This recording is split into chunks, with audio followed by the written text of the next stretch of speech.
Indo British advanced pain clinic నొప్పి మాయం surgery దూరం ఫర్ అపాయింట్మెంట్స్ 9155515563.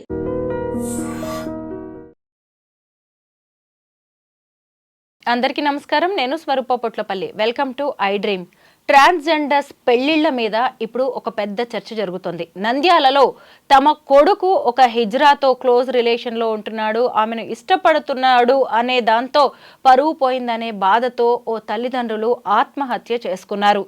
ఈ మధ్య కాలంలో ఒక ట్రాన్స్ విమెన్, ఒక ట్రాన్స్ మ్యాన్ పెళ్లి చేసుకున్నారు. ఇంకొక వైపు చూస్తే ఇంటర్వ్యూలు ఇస్తూ ఎంతో మందికి ఇన్స్పిరేషన్గా ఉన్న అంకితా రాజ్ జంట కూడా విడిపోయింది. అసలు ట్రాన్స్జెండర్స్ పెళ్లి చేసుకోవచ్చా? ఒకవేళ చేసుకుంటే ఎవరిని చేసుకోవాలి? వారికి ఉండాల్సిన అర్హతలేంటి? ఇలా దీని మీద కూడా ఇప్పుడు పెద్ద డిస్కషన్ నడుస్తోంది. ప్రస్తుతం నాతో పాటు ట్రాన్స్జెండర్స్ రైట్స్ యాక్టివిస్ట్ రచన ముద్రబోయిన ఉన్నారు. ఆవిడతో మాట్లాడదాం. నమస్తే రచన. Happy new year.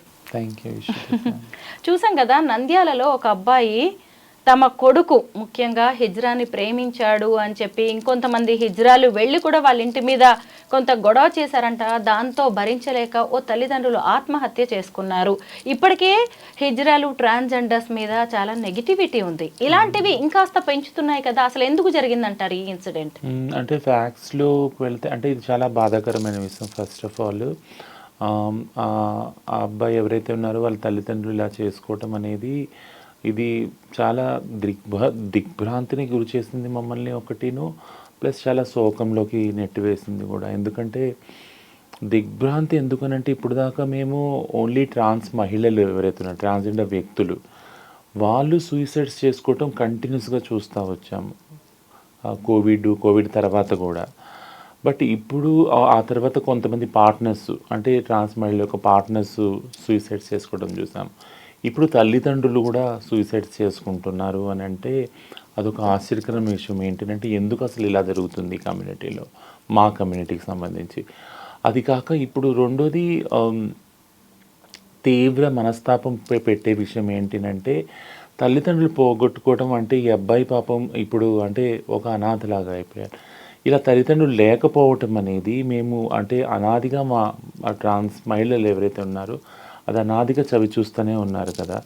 మమ్మల్ని ఇళ్ళలోంచి వెళ్ళగొట్టినప్పుడు ఆ తల్లిదండ్రుల ప్రేమ అది ఏవి దొరకక అక్క తమ్ముళ్ళు అన్న చెల్లలేక రోడ్డు మీదకి వచ్చి అదేంటో ఆ వెలితి ఏంటో మాకు తెలుసు, ఆ బాధ ఏంటో మాకు తెలుసు. అలాంటి పరిస్థితులు ఇప్పుడు ఈ అబ్బాయి ఉన్నందుకు చాలా బాధపడుతున్నాం. రెండోది ఏంటంటే ఫ్యాక్ట్స్లోకి వెళితే ఈ కేసులో ఈ అబ్బాయి ఇష్టపడ్డాడు, బీటెక్ చదవలేక డిస్కంటిన్యూ చేశాడు, ఆటో నడుపుతున్నాడు. ఈ అమ్మాయి పరిచయం అయింది, ఈ అమ్మాయితోటి రిలేషన్షిప్స్లో ఉండాలనుకున్నాడు. ఆ తర్వాత తల్లిదండ్రులకి ఇష్టం లేదు, తల్లిదండ్రులు చిన్న వ్యాపారం చేసుకుంటున్నారు, టెంకాయల వ్యాపారం. ఆ అబ్బాయిని 2 నెలల వరకు ఒక హౌస్ అరెస్ట్ చేసినట్టు ఆ అబ్బాయి పోలీస్ స్టేషన్కి ఫోన్ చేసి చెప్పినట్టు తెలుస్తుంది వివరాల్లోకి వెళితే. అయితే ఆ తర్వాత ఆ పోలీసుల జోక్యంతో బయటకు వచ్చి పెద్దలందరూ కూర్చొని పరిష్కరించుకునే విధానంలో ఒక విషయం తెలిసింది ఏంటంటే 30,000 ఏదైతే ఉందో ఈ ట్రాన్స్ మహిళ ఆయనకి ఇచ్చినట్టు తెలిసింది. దానికి సంబంధించి వాళ్ళ ఇంటికి వెళ్ళటము, ఆ ట్రాన్స్ మహిళల హిజ్రా గ్రూప్ ఏదైతే ఉందో దాని గురించి అడగటము, వాళ్ళు ఇవ్వటము, ఇదంతా జరిగింది. ఈ ప్రాసెస్లోనే మళ్ళీ పిల్లాడు బయటకు వచ్చాక మళ్ళీ ఇంకొకసారి ఇంటికి వెళ్తే తల్లిదండ్రులు బెదిరించడం జరిగింది. ఏంటినంటే ఈ పెళ్ళి కుదరదు, ఈ పెళ్ళి చేసుకోకూడదు, ఆ మహిళని వదిలిపెట్టి ట్రాన్స్ మహిళలు మా దగ్గరికి వచ్చాయి అన్నప్పుడు కుదరదంటే కుదరదు, నేను ఆమెనే పెళ్లి చేసుకుంటాను, ఆమెనే వివాహం చేసుకుని ఆమెతోనే ఉంటాను అని చెప్పి మళ్ళీ బయటకు వస్తే ఆ తల్లిదండ్రులు బెదిరించడం జరిగింది. అలా కనుక చేసినట్టయితే నువ్వు మమ్మల్ని కోల్పోతామని. కానీ కోల్పోతామని అన్నారు కానీ బట్ ఆత్మహత్య చేసుకుంటామని అనలేదు. బట్ తీరా చూస్తే ఈ ఆత్మహత్య జరిగిందనమాట. ఇది ఫ్యాక్ట్స్ యాక్చువల్గా. సో ఇదొక పరువుకు సంబంధించిన హత్యలాగానే ఉంది. ఎందుకంటే ఎందుకు పరువు సంబంధించిన అంటున్నానంటే ఇప్పుడు ఇంటర్ కాస్ట్ మ్యారేజ్ చేసుకున్నప్పుడు ఏదైతే పరువు పోతుందో, పెద్ద కులం వాళ్ళు తక్కువ కులాలను చేసుకోవటం, కొన్ని ఒక తరంలో మనం చూసాము, అక్కడ హత్యలు చూసాము, ఆత్మహత్యలు చూసాము. అలాంటిదే సేమ్ ఇలాంటి పరువు హత్యలు అంటే ఆత్మహత్య, ఇది ఒక పరువుకు సంబంధించిన ఆత్మహత్యలాగానే మేము దీన్ని చూస్తున్నాము. అంటే వాళ్ళ మీద ఏం చెడ్డ పేరు వస్తుందో వాళ్ళ కులానికి కానీ వంశానికి కానీ వాళ్ళ ఫ్యామిలీకి కానీ అందుకని వాళ్ళు ఆత్మహత్య చేసుకున్నారని మాకు తెలుస్తూ ఉంది కారణం. రచన, అసలు మీరు ఒక మగ వ్యక్తిగా పుట్టి ఆడ వ్యక్తిగా మారేటప్పుడు మీ కుటుంబ సభ్యులు, మీ ఫ్యామిలీ మెంబర్స్, మీ రిలేటివ్సే ఒప్పుకోరు. అలాంటిది మీరు ఇలాగా వేరే జెండర్లోకి మారిన తర్వాత ఒక సామాన్య వ్యక్తి మిమ్మల్ని భార్యగా లేదంటే భర్తగా స్వీకరించడానికి వాళ్ళ కుటుంబం ఎలా ఒప్పుకుంటుంది అంటారు? ఇంకొకటి ఏంటంటే ముఖ్యంగా మీతో వారసులు, నెక్స్ట్ జనరేషన్ అనేది ఉండదు. ముఖ్యంగా మిగతా వాళ్ళ నుంచి కూడా కొంత అవమానాలు లాంటివి ఎదుర్కోవాల్సి వస్తుందని భయపడుతూ ఉంటారు కదా.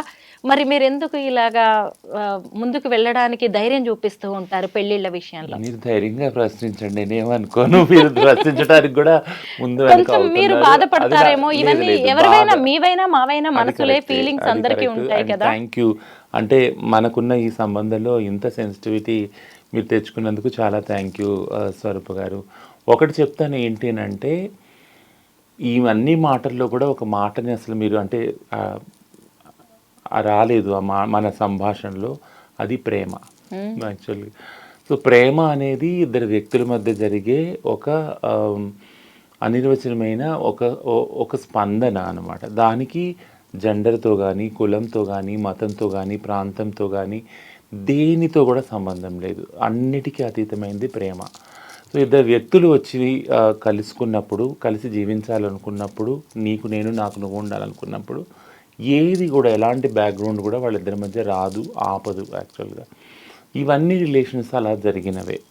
ఇప్పుడు నేనైతే ఏదైతే చెప్పానో, కులాంతర వివాహాలు కానీ, మతాంతర వివాహాలు కానీ, జెండర్ని దాటి ఏదైతే వివాహాలు జరుగుతున్నాయో ట్రాన్స్ వ్యక్తులు, మీరు అంటున్నారు కదా, చిన్నప్పుడే తల్లిదండ్రులు పోగొట్టుకొని మళ్ళీ మనకి ఇంటికి వెళ్ళలే, మన పిల్లవర్లే అని ఏదో ఒకటి అలవాటు చేసుకొని బయటకు వచ్చి మా అంతటి మేము బతుకుతుంటే, ఏ ఉద్యోగాలు లేక, చదువులు లేక, అడుక్కొని ఒళ్ళమ్ముకొని బతుకునే అలాంటి పరిస్థితుల్లో, బట్ కానీ స్టిల్ అలా చేస్తున్నా కూడా ఆ ఆప్యాయత కోసము ఎన్నో డబ్బులు, మేము సంపాదించిన డబ్బులు, కూడబెట్టిన డబ్బులు ఇంటికి పంపించుకునే వాళ్ళు చాలామంది ఉన్నారు మా దాంట్లో.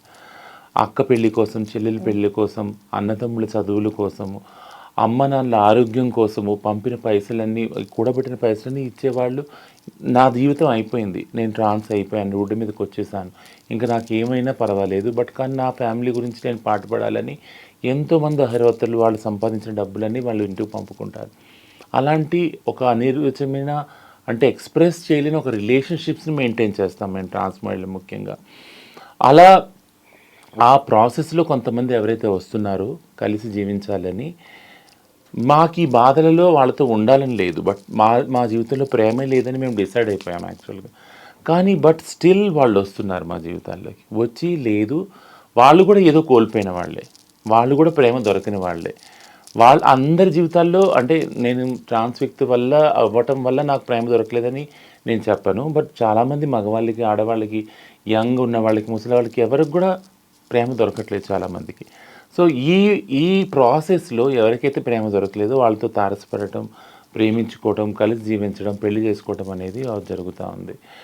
మాకు చాలామంది రెసిస్ట్ చేసుకుంటాం, ఎందుకంటే సంప్రదాయంలో ఏదైతే హిజ్రా సంస్కృతి నేను చెప్తా ఉన్నానో అందులో నియమాలు ఎలా ఉందంటే, ఒకవేళ నువ్వు కానీ ప్రేమించి పెళ్లి చేసుకుంటే దానికి సంబంధించిన పూర్తి బాధ్యత నువ్వే వహించాలి.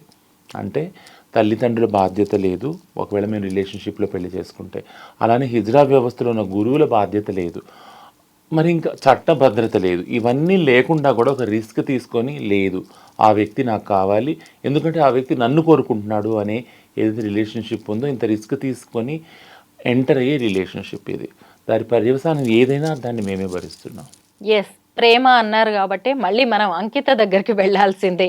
ఎందుకంటే రాజ్ అనే నార్మల్ వ్యక్తి ఒక ట్రాన్స్జెండర్ అంకితను పెళ్లి చేసుకున్నాడు, ఎంతో మందికి ఆయన ఇన్స్పిరేషన్గా నిలిచాడు, ఇంటర్వ్యూల మీద ఇంటర్వ్యూలు ఇచ్చారు. తర్వాత ఏం జరిగిందో వీళ్ళిద్దరూ విడిపోయారు. ఇప్పుడు అంకిత కూడా నార్మల్ లైఫ్ లీడ్ చేస్తోంది, వేరే వాళ్ళ అభిప్రాయాలు కూడా మనం గౌరవం ఇవ్వాలి అని వెళ్ళిపోయిన రాజుకు కూడా ఎంతో గౌరవం ఇస్తోంది. ఈ ఇన్సిడెంట్ గురించి మరి మనం ఇప్పుడు ఏం మాట్లాడుకోవాలి? ఎందుకంటే చాలా మంది ఇలా మీ జీవితాల్లోకి వస్తున్నారు, వెళ్ళిపోతున్నారు, ఎందుకు ఇలా జరుగుతోంది? నేను చెప్పాను కదా, అంటే నిన్న రీసెంట్గా ఒక ట్రాన్స్ మహిళ, ఆమె యూఎస్లో ఉంటుంది, నా ఫ్రెండ్, డాక్టర్ చదివింది.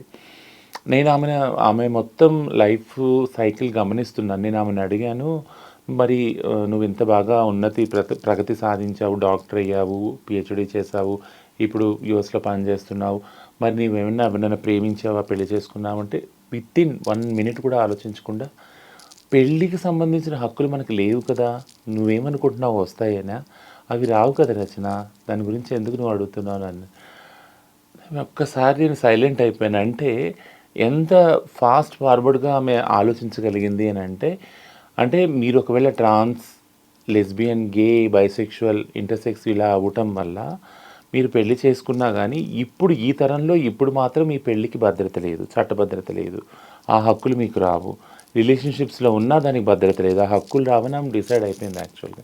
సో ఆమె ఒక మెకానికల్ లైఫ్ని ఆమె అలవాటు చేసేసుకుంది. ఏంటంటే లవ్ లేదు, ఏది లేదు. ఇది ఎందుకు చెప్తున్నాను, ఎగ్జాక్ట్లీ ఇది తెలిసే అంకిత సైలెంట్ అయిపోయిందంటారా? తన లైఫ్ తను లీడ్ చేస్తుందంటారా? రీజన్స్ అన్నీ కూడా అటే వెళ్తున్నాయి. ఇంతకుముందు మనం డిస్కస్ చేసినా కూడా ఏదైతే సో కాల్డ్ బైనరీ స్టీరియోటైపింగ్ సమాజం ఉందో, ఆ సమాజంలో ఒక సంస్కృతి ఉందో, ఆ సంస్కృతిలో మ్యారేజెస్ కానీ రిలేషన్షిప్స్ కానీ ఉన్న ఏదైతే భద్రత ఉందో అదంతా చూసుకుని ఉంటే అవి కాకుండా ఉండే రిలేషన్షిప్స్ ఏవైతే ఉన్నాయో వాటికి ఖచ్చితంగా భద్రత లేదు. భద్రత లేకపోగా ఒకలాంటి ప్రెషర్ ఏముందంటే ఎప్పుడు ఈ రిలేషన్స్లో ఎందుకున్నారు మీరు, ఇవి చెడ్డవి, ఈ మనుషులు వ్యక్తులు మంచివారు కాదు, వీళ్ళ క్యారెక్టర్ లేదు, వీళ్ళ క్యారెక్టర్ లెస్, వాళ్ళు వీళ్ళతో ఉండకూడదు, వీళ్ళతో ఉండకుండా మీరు వచ్చేయండి అనే ఒక ఫోర్స్ అయితే ఉంది. అది నిరంతరం జరుగుతూనే ఉంది, దానికి అందరూ బలవుతూనే ఉన్నారు. అయితే ఇప్పుడు ట్రాన్స్ విమెన్, ట్రాన్స్ మ్యాన్ పెళ్లి చేసుకున్నారు రీసెంట్ గా. వాళ్ళు మీకు బాగా తెలిసిన వాళ్ళే, విమల్. అయితే అతను ఫస్ట్ అమ్మాయిగా పుట్టాడు, తర్వాత అబ్బాయి అయ్యాడు. ఆమె ఏమో అబ్బాయిగా పుట్టి అమ్మాయి అయింది. వాళ్ళిద్దరూ పెళ్లి చేసుకున్నారు. రచన ఎలా జరుగుతూ ఉంటాయి ఇలాంటివి? విమల్ విషయంలో ఏం జరిగిందో మీరు చెప్పండి. సో ఏ సెక్స్లో పుట్టినా ట్రాన్స్ వ్యక్తులు కాబట్టి ట్రాన్సిషన్ అయ్యే హక్కు వాళ్ళకు ఉంది, ఆ ఫ్రీడమ్ కూడా ఉంది. అది సుప్రీంకోర్టే చెప్పింది. సో ఆ చట్టాలన్నీ అనుకూలంగా ఉన్నాయి కాబట్టి, జెండర్ అనేది వాళ్ళ సొంత రైట్ కాబట్టి, రాజ్యాంగ హక్కు ఉంది కాబట్టి వాళ్ళు ట్రాన్సిషన్ అయ్యి అలా అయ్యారు. ఆ తర్వాత ఒకానొక టైంలో వాళ్ళిద్దరి మధ్య స్పందన కలిగి, లవ్ కలిగి రిలేషన్షిప్స్లో ఉన్నారు. రిలేషన్షిప్స్లో ఉన్నాక తర్వాత ఎంతో కాలం తర్వాత వాళ్ళు డిసైడ్ చేసుకుందేనంటే మనం పెళ్లి చేసుకోవాలని. అలా అయినదే మంచి ముహూర్తం చూసుకొని హిందూ సాంప్రదాయ ప్రకారంగా వాళ్ళు పెళ్లి చేసుకున్నారు. బట్ థింగ్ ఏంటంటే ఇందులో రెండు విషయాలు, అంటే సంప్రదాయం ఎలవ్ చేస్తుందా, ఆ ప్రకారంగా చేసుకుంటారు అంటే మనకి కొన్ని కేసెస్ ఏమున్నాయంటే హిందూ వధువులాగా ఒకవేళ ట్రాన్స్ మహిళ పెళ్లి చేసుకుంటే కనుక ఖచ్చితంగా ఆ పెళ్లికి చట్టభద్రత ఉండాలని తమిళనాడు హైకోర్టు జడ్జిమెంట్ ఒకటి ఉంది. సో ఈ పెళ్ళికి అలాంటి చట్టభద్రత వస్తుందని అనుకుందాం, ఓకేనా.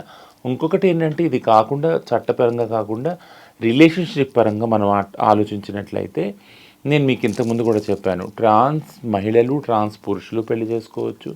ట్రాన్స్ పురుషులు ఎవరైతే ఉన్నారో వాళ్ళు సిస్ మహిళల్ని పెళ్లి చేసుకోవచ్చు, అలాంటివి కూడా చాలా ఉన్నాయి.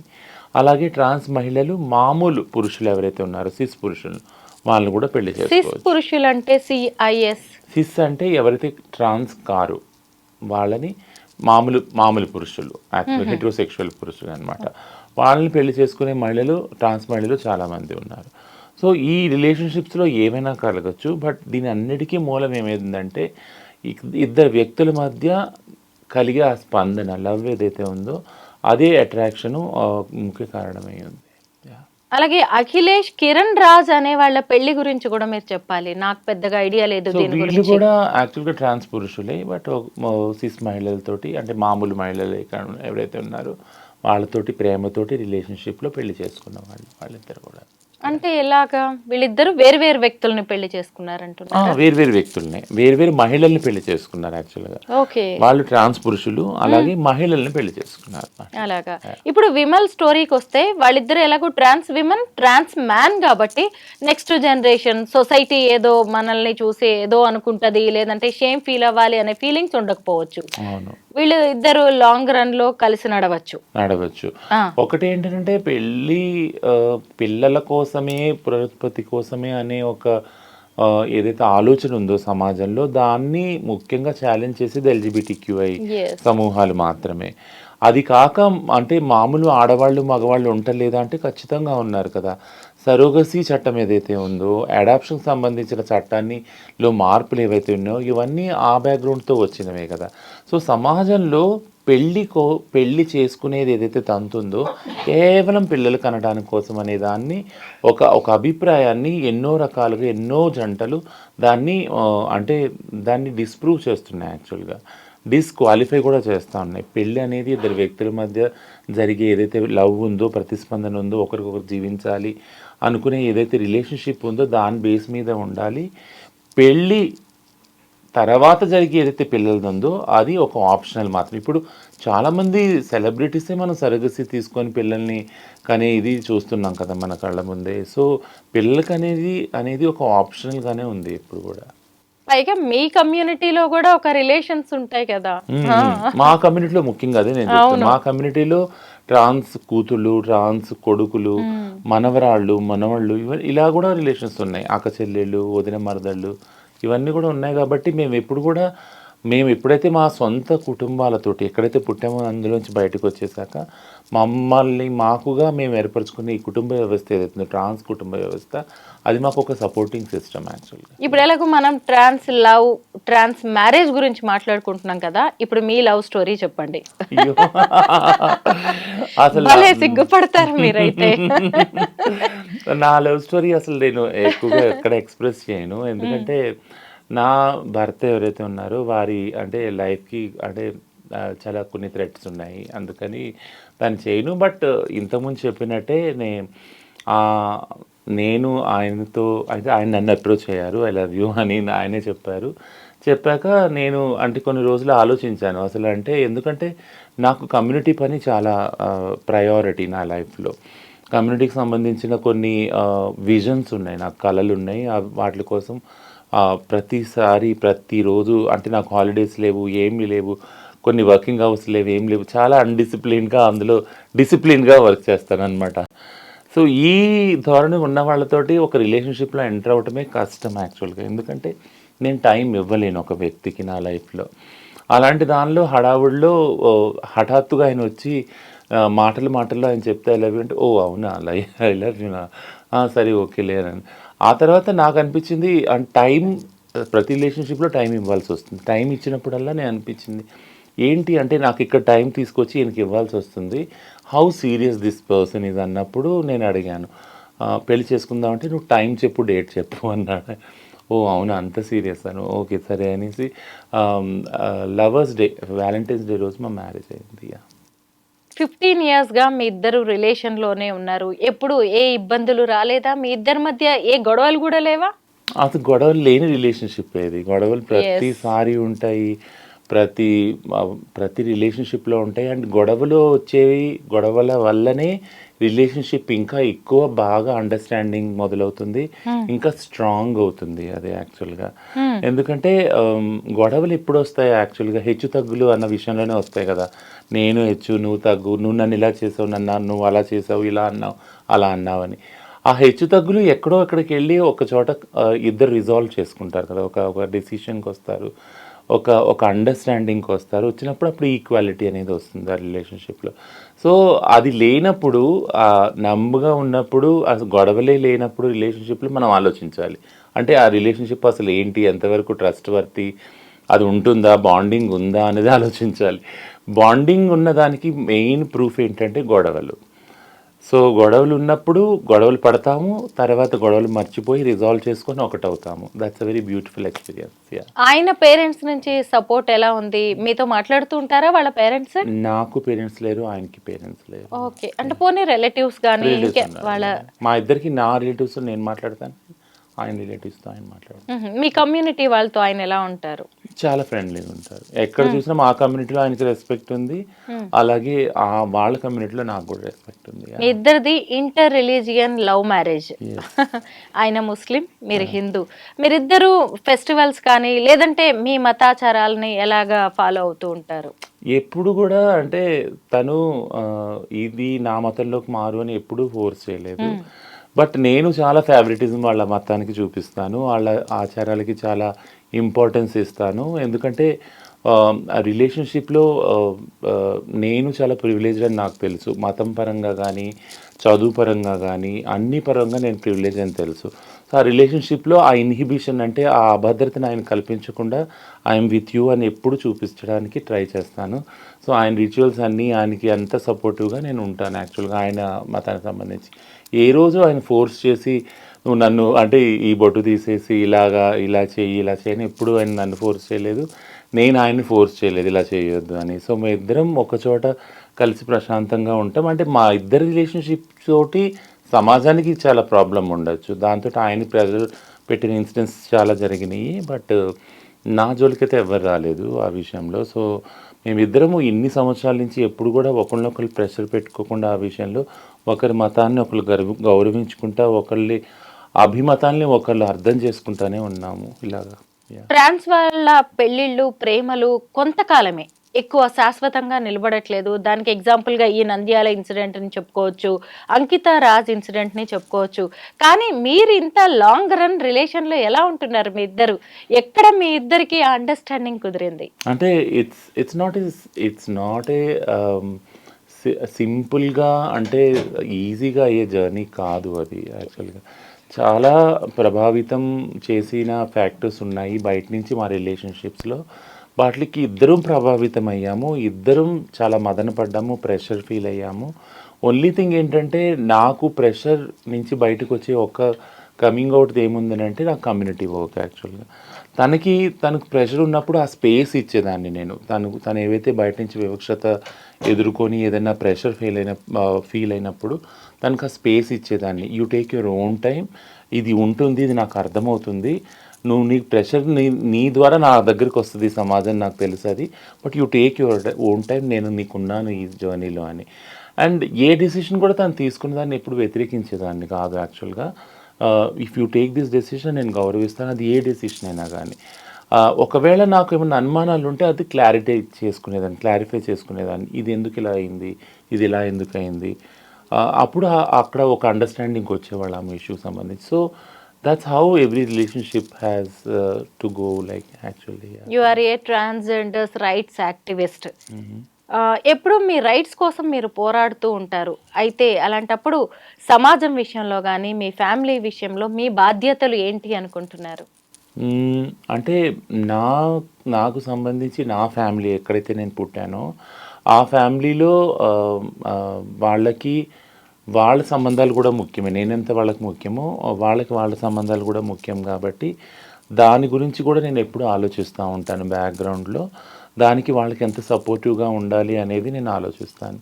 అట్లాగే నాతో సంబంధం ఉన్న ఎవరైతే వ్యక్తి ఉన్నారో అది నా భర్త కావచ్చు, లేదా నా కూతుళ్ళు కావచ్చు, లేదా నా మనవాళ్ళు ఎవరైనా ఒక ఫ్యామిలీ కదా, తమ్ముళ్ళు కావచ్చు, అన్నలు కావచ్చు, వాళ్ళ ఫ్యామిలీస్ గురించి కూడా నేను యాక్చువల్గా ఆలోచిస్తాను. యాక్చువల్గా అంటే ఎలాంటి హెల్ప్ కావాలన్నా, హెల్ప్ ప్రతిసారి ఫైనాన్షియల్ హెల్ప్ అవి ఉండదు, మాట పరంగా కావచ్చు, లేదా కౌన్సిలింగ్ పరంగా కావచ్చు, లేదా ఒక సాలిడారిటీ పరంగా కావచ్చు, అదంతా కూడా ఎక్స్టెండ్ చేయడానికి నేనున్న స్థానం నుంచి నేను ట్రై చేస్తాను.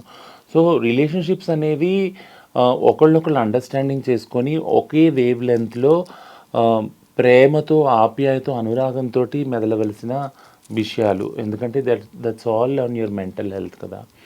So mental health has a direct impact on your social health also. 2024 మీ ట్రాన్స్ కమ్యూనిటీ విషయంలో ఎలా గడిచింది? ముఖ్యంగా మీరు నేర్చుకున్న పాఠాలేంటి? మీరు మీ కమ్యూనిటీ విషయంలో ఇది మంచి జరిగింది, మేము ఈ విజయాలు సాధించాం, ఈ విషాదం మాకు మిగిల్చింది అని 2024 విషయంలో మీరు ఏం చెప్తారు? 2024 is a historical year for me. Great. చాలా అంటే ఎందుకంటున్నానంటే ముఖ్యంగా తెలంగాణ, మేము ఎక్కడి నుంచి అయితే మేము ట్రాన్స్ మూమెంట్గా ఎమర్జ్ అయ్యి మొత్తం దేశం విదేశాల వరకు మేము ఒక మూమెంట్ రూపంలో సంతరించుకొని వర్క్ చేయడం స్టార్ట్ చేసాము రైట్స్ గురించి. ఈ తెలంగాణలో ఈ క్లినిక్స్ రావటం, 33 జిల్లాల్లో కూడా హెల్త్ పరంగా ఆ ఫెసిలిటీస్ రావటము, 44 మంది ట్రాన్స్ వ్యక్తులకి ఉద్యోగాలు రావటము, ఇదంతా కూడా it's like historical year 2024. So policy కూడా ఒకటి ఫామ్ అవుతుంది, అది అవ్వటము, ఇవన్నీ చూసుకుంటే అంటే వీఆర్ బియాండ్ లైక్ వేరే స్టేట్స్ని చూసుకున్నా కానీ, అంటే వేరే స్టేట్స్కి వచ్చినాయి రాలేదని నేను అంటలేదు, బట్ ఒక ఆర్గానికల్గా ఎమర్జ్ అయ్యి వచ్చింది. అంటే ఒక సగటు ట్రాన్స్ వ్యక్తి రోడ్డు మీద ఉన్నవారు ఎవరైతే ఉన్నారో అడుక్కోవడం కానీ సెక్స్ వర్క్ చేసే కానీ వాళ్ళ అవసరాన్ని బట్టి ఈ నీడ్ని బట్టి ఇవి వచ్చినాయి. యాక్చువల్గా ఈ పాలసీ కూడా ఆ విధంగా రూపొందుతుంది, విచ్ ఈస్ వెరీ ఐడియల్. మొత్తం దేశంలోనే అదే ideal. So thanks for all the political leaders and euphoria who have actually extended their help and support for this. అది ఇక విషాదానికి వస్తే నేను ఒకటే, నన్ను ఇప్పుడు కూడా కలిసివేసేది ఏంటంటే, ఇప్పుడు ఈ ఇంటర్వ్యూకి వచ్చేటప్పుడు కూడా నేను మీకు చెప్పాను సూసైడ్ ఏదైతే అవుతున్నాయో, ఒక సూసైడ్ అయింది ఈరోజు కూడా. ఈ సూసైడ్స్ అన్నదానికి మనం ఇప్పుడు చేసుకునే చర్చ కూడా ఆ సూసైడ్స్ గురించే అనే దానికి ఒక సొల్యూషన్ వైపు వెళ్ళలేకపోతున్నాము. అది విషాదం. చాలామందిని కోల్పోయాం సూసైడ్స్కి. అది చాలా బాధాకరమైన విషయము. అండ్ హోప్ఫుల్లీ వచ్చే సంవత్సరంలో దీనికి సంబంధించి ఏదో ఒక పాలసీ లెవెల్ డెసిషన్ కానీ మార్పు కానీ తేగలుగుతాము. ఆ దిశగా అడుగులు వేస్తాము, ఆ దిశగా పని చేస్తామని నేను అనుకుంటున్నాను. ఇంకా అది కాక ఇంకా సాధించవలసింది చాలా ఉన్నది. గృహాలు కానీ, పెన్షన్స్ కానీ, లేదా రేషన్ కార్డ్స్ కానీ, ఫ్రీ సర్జరీస్ కానీ. This a long journey. అదైతే చాలా పని చేయవలసి ఉంది, ప్లానింగ్ కూడా ఉంది. But 2024 is a historical, is a very loving year and it's very memorable year. And also at the same time చాలామందిని కోల్పోయాము, విషాదం ఉంది. అండ్ ఒక హోప్ ఉంది 2025 బియాండ్కి ఇంకా బాగా పనిచేస్తామని. 2025కి న్యూ ఇయర్ రిజల్యూషన్ ఏంటి? మీ టార్గెట్ ఏమైనా ఉందా? ఫ్యూచర్ ప్లాన్స్ ఏమైనా వేసుకుంటున్నారా? ఈ ఏడాది ఖచ్చితంగా ఇలా ఉండాలి అని. నాది అడుగుతున్నారు. మీది కావచ్చు, ట్రాన్స్ కమ్యూనిటీ కావచ్చు. సో ఒకటి ఏంటంటే బేబీ స్టెప్స్ ఇవి. ఏంటంటే 44 ఏదైతే ఉద్యోగాలు సాధించామో, 33 క్లినిక్స్ ఏదైతే సాధించామో, మీలాంటి వారి సాన్నిహిత్యంతో ఏదైతే వీడియోస్ చేస్తున్నామో, we want to go get in the society a good place and in the hearts of the people. మళ్ళీ చెప్తాను, అది ఏంటంటే ఈ ప్రయత్నాలు ఎంతో కష్టపడి ప్రయత్నించాక ఇవి వచ్చినాయి. ఈ 44 ఉద్యోగాలు కానీ లేదా క్లినిక్స్ కానీ ఇంకా కష్టపడి ప్రయత్నించి సమాజంలో ఏదైతే ద్వేషం ఉందో ట్రాన్స్జెండర్ కమ్యూనిటీ పట్ల, ఆ ద్వేషాన్ని మెల్లగా పక్క తొలగించి ఒక ప్రేమని కలిగించి, ఒక ఆప్యాయతని, మమతిని, అనురాగాన్ని చిగుర్చించేలా చేయాలని ఇది పెద్ద ఆశ. ఇది అంటే అంతు చిక్కని ఆశ ఇది. బట్ ఇది సాధిస్తామని నేను అనుకుంటున్నాను. ఎందుకంటే ఇప్పుడు నేను మీతో చేసిన వీడియోస్లోనే చాలా మటుకు నేను వెళ్ళి రోజు మళ్ళీ రిపీట్గా చూసినప్పుడు నాకు అనిపించింది ప్రతి దానిలో ప్రేమ అనే పదాన్ని వాడామా లేదా అనేది. వెళ్ళిన ప్రతి చోట you won't believe. Thank you so much Swaroopa garu. వెళ్ళిన ప్రతి చోట కూడా నన్ను గుర్తుపట్టి సెల్ఫీలు తీసుకుంటుంటే నేను ఇంత ఫేమస్ ఒక రోజులో ఎలా అయింది అనిపించింది. అంత స్వరూప్ గారే ఎక్కువ మ్యాక్సిమం వీడియోస్ ఆమె చేశారు. Thank you so much. మొన్న you won't believe, Kadapa, Vontimitta అక్కడ ఇక్కడ వెళ్ళినప్పుడు కూడా నేను ప్రయాణించేటప్పుడు ఆపి రోడ్డు మధ్య రచన గారిని సెల్ఫీ తీసుకున్న ఇన్సిడెంట్స్ చాలా ఉంది. So that's the thing. నన్ను చూసి ఇంకా చాలా మంది వీడియోస్ చాలా పాజిటివ్ వేలో చేస్తూ ఉన్నారు ట్రాన్స్ వాళ్ళు, ఈవెన్ యూట్యూబ్ ఛానల్ వాళ్ళు.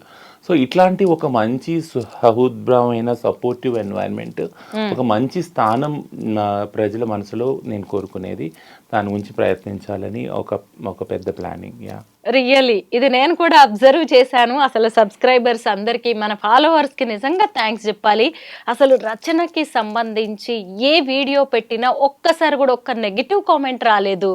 రచన మనం ఎన్ని ఇన్సిడెంట్స్ మీద మనం చేశాము, అఘోరి మీద చేసాము, అంకిత మీద చేసాము, రియాజ్ గురించి మాట్లాడుకున్నాము, ఈ 44 ట్రాఫిక్ వాలంటీర్స్ గురించి మాట్లాడుకున్నాము. ఇప్పుడు కూడా ఏంటి హిజ్రాల వేధింపులను కూడా ఈరోజు మాట్లాడుకుంటున్నాం. అయినా కానీ ఎక్కడ మన వీడియోకి ఒక్క నెగిటివ్ కామెంట్ లేదు. మీ మాటలు వింటున్నారు. అలాగే మీ ట్రాన్స్ కమ్యూనిటీ కూడా మీ మాటలు వినాలి, పాటించాలి. మీలాగా ఇంకొంతమంది మంచిగా రావాలి, బయటికి రావాలి అని నేనైతే కోరుకుంటున్నాను రచన. ఎందుకంటే మిమ్మల్ని కలవడానికి ముందు నాకు కూడా కొన్ని ఉండే అపోహలు లాంటివి. ఇది కాదు, మనం మాట్లాడాల్సింది చాలా ఉంది, నా రెస్పాన్సిబిలిటీ కూడా ఉందేమో ఇంకా మీలాంటి వాళ్ళని ముందుకు తీసుకెళ్ళడానికి అయితే నాకు కూడా అనిపించేది. ఈ 2024లో నిజంగా నేను చాలా మంచి ఇంటర్వ్యూస్ చేశాను, పొలిటికల్ లీడర్స్ ఇంటర్వ్యూస్ చేశాను, మినిస్టర్స్ ఇంటర్వ్యూస్, సక్సెస్ఫుల్ విమెన్ గురించి చేశాను, మెన్ గురించి చేశాను. పిల్లల గురించి చేశాను, అందులో అసలు మీ గురించి చేయడం నిజంగా నాకు కూడా హ్యాపీ థింగ్ అనిపిస్తుంది. అయితే రీసెంట్గా ట్రాఫిక్ వాలంటీర్స్గా ఒక 44 ట్రాన్స్జెండర్స్ ఉన్నారు కదా, వాళ్ళని తీసుకున్నారు. వాళ్ళ ఫీడ్బ్యాక్ ఏంటి? మీకు బాగా తెలిసిన వాళ్ళే ఉన్నారు అందులో. ఎస్, ఒక రెసిగ్నేషన్ అయితే అయ్యింది నిన్న. సో అది ఎందుకు అయింది అని టెక్నికల్గా చూస్తున్నాము. బట్ అదర్ దాన్ దట్ అందరు కూడా వెళ్తున్నారు రెగ్యులర్గా డ్యూటీ, మంచి ఫీడ్బ్యాకే వస్తుంది. బట్ వాళ్ళకి సంబంధించిన ఇతర అవసరాలు, ఫర్ ఎగ్జాంపుల్ కేరళలో ఎప్పుడైతే ఫస్ట్ పోస్టింగ్ 14 మందికి ఇచ్చారు, వసతి గురించి కొద్దిగా ప్రాబ్లం అయింది. అప్పుడు కేరళ గవర్నమెంట్ వాళ్ళకి వసతి గృహ కూడా సదుపాయాలు చేసిందనమాట. అట్లానే ఈ ఎవరైతే 44 మంది ఉన్నారో వీళ్ళందరికీ ఫస్ట్ ఎమర్జెన్సీ బేసిస్ మీద రేషన్ కార్డ్స్ కానీ, ఇళ్ళు కానీ, ఇవన్నీ కూడా అంటే హెల్త్ పాలసీకి సంబంధించినవి కానీ ఇవన్నీ ఇచ్చినట్టయితే they will be very happy and they will be feel secure. First of all ఒక నమ్మకం కలుగుతుంది ట్రాన్స్జెండర్ కమ్యూనిటీకి. ఏంటంటే మనం ఇలా ఈ ధోరణిలో వెళ్ళి ఉద్యోగాలు చేసుకుంటే, ఇలా చేసుకుంటే మనకి కూడా ఒక బ్రతుకు ఉంటుంది, ఒక లైఫ్ ఉంటుంది, సమాజంలో ఒక గుర్తింపు ఉంటుంది అని ఒక నమ్మకం కలుగుతుంది. వీళ్ళని చూసి చాలామంది, యూ వోంట్ బిలీవ్, వీళ్ళని చూసాక చాలామంది వాళ్ళ ట్రాన్స్జెండర్ ఐడి కార్డులు చేసుకోవడము, వాళ్ళ ఎడ్యుకేషన్ బ్యాక్గ్రౌండ్స్ని వాళ్ళు వెళ్ళి క్వాలిఫికేషన్ పెంచుకోవాలని ఎగ్జామ్స్ రాయడానికి ఫీజులు కట్టడము, వాళ్ళ సర్టిఫికేట్స్లో నేమ్స్ మార్చుకోవడం అన్నీ జరుగుతున్నాయి. దిస్ ఇస్ వెరీ, అంటే ఈ మార్పు ఎవరు చూడని మార్పు యాక్చువల్గా. అండ్ మీ ఛానల్ ద్వారా నేను చెప్తున్నానంటే these are the changes which are very సైలెన్స్గా, ఒక సైలెన్స్లో జరుగుతున్నాయి. సో ముందు రోజులు చాలా ప్రగతిశీలంగా ఉంటాయి మా కమ్యూనిటీకి. ఏదైతే భిక్షాటన సెక్స్ వర్క్ ఓన్లీ ఉందో దాన్ని ఖచ్చితంగా రివర్స్ అవుతుందని నేనైతే అనుకుంటున్నాను. నేనైతే ఒక్కటే ఎక్స్పెక్ట్ చేస్తున్నాను రచన, ముఖ్యంగా ఏంటంటే సరే ఎవరి వ్యక్తిగతం వాళ్ళది, కానీ కొంత ఈ వేధింపులు, ఎక్స్టార్షన్ లాంటివి కానీ, బెదిరించడం, డబ్బులు లాక్కోవడం, ఇవి తగ్గాలని నేను కోరుకుంటున్నాను. దానివల్ల ఎక్కువగా ఎఫెక్ట్. నాకు కొంతమంది అయితే పర్సనల్గా మెసేజెస్ పెట్టారు కూడా, ఇలాగ ఇదొక్కటి మేము ఇబ్బంది పడుతున్నాం, వీలైతే మీరు వ్యక్తిగతంగా చెప్పండి అని. మీరు కూడా మీ ఎలాగో రైట్స్ కోసం మీరు పోరాడుతున్నారు కాబట్టి సొసైటీ కోసం మనం ఇలాంటివి ఏమన్నా రిక్వెస్ట్ చేసే ఛాన్స్ ఉందేమో? ఖచ్చితంగా. ఇప్పుడు మేము గవర్నమెంట్కి, తెలంగాణ గవర్నమెంట్కి సెల్ఫ్ రెగ్యులేటరీ బోర్డ్ని రిఫర్ చేస్తున్నాం. ఈ బోర్డ్స్ అంటూ వచ్చేసాక గవర్నమెంట్ కూడా ఒక స్ట్రిక్ట్ స్టెప్, ఎవరైతే భిక్షాటనలు ఉన్నారో వాళ్ళకి సంబంధించి కొన్ని పాలసీ లెవెల్ చేంజెస్ చేస్తున్నారు. ఈ రెండు సమన్వయం అయినప్పుడు ఖచ్చితంగా ఏదైతే న్యూసెన్స్ ఉందో ఈ సో కాల్డ్, ఇది ఖచ్చితంగా 2025లో మేము మినిమైజ్ చేయడం కాదు, మొత్తానికి జీరో చేయడానికి మేము కంకణం అయితే కట్టుకున్నాం. ఖచ్చితంగా జరుగుతుంది. మీరు మన లాస్ట్ ఇంటర్వ్యూలో కూడా చెప్పారు, గవర్నమెంట్ మీకు సర్జరీస్ కోసం కూడా ఆరోగ్యశ్రీ లాంటి వాటిలో పెట్టింది, కొన్ని ఆప్షన్స్ అని కూడా పెట్టారు. అది చాలా మంచిది. చక్కగా వాటిని యూజ్ చేసుకొని మంచి పని వైపు మీరు వెళ్ళిపోవచ్చు కూడా. ఇవన్నీ చేయాల్సిన అవసరం లేదు, ప్రభుత్వమే ఇంత సపోర్ట్ చేస్తుందంటే. అవును, దానికి సంబంధించిన పాలసీ అంతా ఇప్పుడు ఫ్రేమ్ అవుతుంది. ఒకసారి అది రోల్ అవుట్ అయినాక గ్రాడ్యువల్గా 2025లో ఒక డిఫరెంట్ పిక్చర్ కనిపిస్తుంది. ఇంకొకటి, పేరెంట్స్ లో కూడా కొంచెం మార్పు రావాల్సిన అవసరం అయితే కనిపిస్తోంది. ఎందుకంటే తమ పిల్లల్లో ఒకళ్ళు కొంచెం తేడాగా ఉన్నారు అన్నప్పుడు, ఏ పిల్లలకి ఏదైనా హెల్త్ ఇష్యూస్ వస్తే అమ్మ వాళ్ళు వదిలేస్తారా, అలాగే ఈ పిల్లల్ని కూడా కొంచెం అక్కున చేర్చుకోవాల్సిన అవసరం ఉంది పేరెంట్స్. మెయిన్ ఇక్కడ నుంచి వస్తేనే బాగుంటుంది కదా. మీరు కౌన్సిలింగ్ ఇస్తూనే ఉంటారు కదా కొంతమంది తల్లిదండ్రులకి. అదైతే రొటీన్ పని, మీరు హెల్త్ కౌన్సిలర్, అది రొటీన్ గా పని. ఇప్పుడు నేనేం ఆలోచిస్తున్నా అంటే ఈ 33 క్లినిక్స్ ఏవైతే ఉన్నాయో ఇవి ఒక సర్వీస్ పాయింట్స్ మనకు 33 జిల్లాల్లో కూడా. కొద్ది కూడా మెయిల్గా పుట్టి ఫిమినైన్గా, ఫీమేల్గా పుట్టి మేల్గా, మ్యాస్కులిన్గా ఉన్న వాళ్ళని ఖచ్చితంగా వాళ్ళకి ఆ సెంటర్లో కౌన్సిలింగ్ కారగాలి. ఎందుకంటే అందరూ ఎవరైతే ట్రాన్స్జెండర్ ఐడెంటిటీగా వాళ్ళు ఐడెంటిఫై చేసుకుంటారో అందరికీ సర్జరీ అవసరం లేదు, అస్సలు అవసరం లేదు. సో అలా ఉన్న వాళ్ళ మీద ప్రెషర్ కూడా చాలా ఉంది. అంటే కుటుంబ పరంగా కూడా నువ్వెందుకు మగపిల్లాడు కదా ఇట్లా ఎందుకు ఉందని. సో ఈ విధంగా ఇటు తల్లిదండ్రులకి కౌన్సిలింగ్ ముఖ్యం, మా పిల్లలకు కూడా కౌన్సిలింగ్ ముఖ్యం. సో నేను 33 క్లినిక్స్ని కూడా అదే దానిలో స్థాయిలో కృషి చేసి ఆ కౌన్సిలింగ్ సేవలను రూపొందించాలో ఒక ప్లానింగ్ చేస్తున్నాను. ఓకే, థ్యాంక్ యూ రచన. 2025 ఖచ్చితంగా అమేజింగ్ గా ఉంటుందని నేను కూడా ఎక్స్పెక్ట్ చేస్తున్నాను.